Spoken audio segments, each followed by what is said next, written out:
Mike Lombardi, former front office executive around the league as well as here, talked about the whole Baker Mayfield, Deshaun Watson situation. This is courtesy of the GM Shuffle.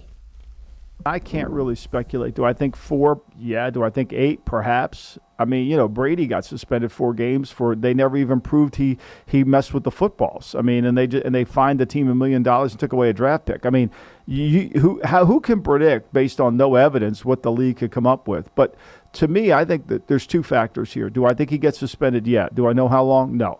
Do I think Baker Mayfield fits in for him at quarterback while he's suspended? I mean, that's a joke that people actually think you can't do that. Like, that's a comedy. Like, stop with that. They're not holding Baker Mayfield because they're worried about Watson. They're holding Baker Mayfield because they don't want to have to pay the $18 million. They can't bring Baker Mayfield into that building and then have Watson in the building at the same time. It just won't work. It just won't work. They have the cap room, but it won't work from a chemistry standpoint on your football team. It's probably a very valid point. And you know what? I don't normally agree with Michael Lombardi, but here I am. And, I look at what he said, and especially you look at how Kevin Stefanski and Andrew Berry have worked in tandem over the last couple of years. The way that they handle everything is, okay, we're not going to have a difference in quarterback, if we go from A to B to C, and in our depth chart, all these quarterbacks are going to be, relatively similar in play style. That's why last year you had Baker as your QB1. You had Case Keenum as your QB2, and then you always had Nick Mullins as your QB3. So with all of that playing out, they had a very similar play style. That way you don't really need to change your offense. Look at what they've done already in this offseason.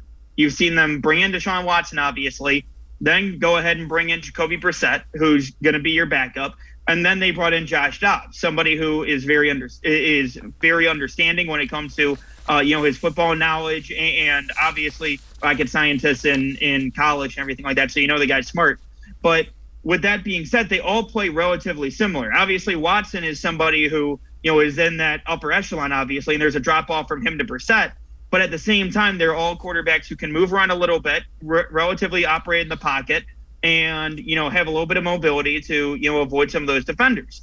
And so, you look at how all those players operate, I think that they're looking at those similar skill sets. That's why you brought in Jacoby Brissett. That's why you brought in Josh Dobbs.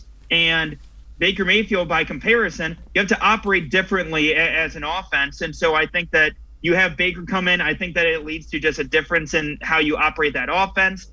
I just don't see how that kind of plays out. I can see them basically saying, look, we'll pay you. You just stay home and sit on your couch. I don't care if you come in. So just go ahead, get your pay, whatever, but you're not going to come in and play for us.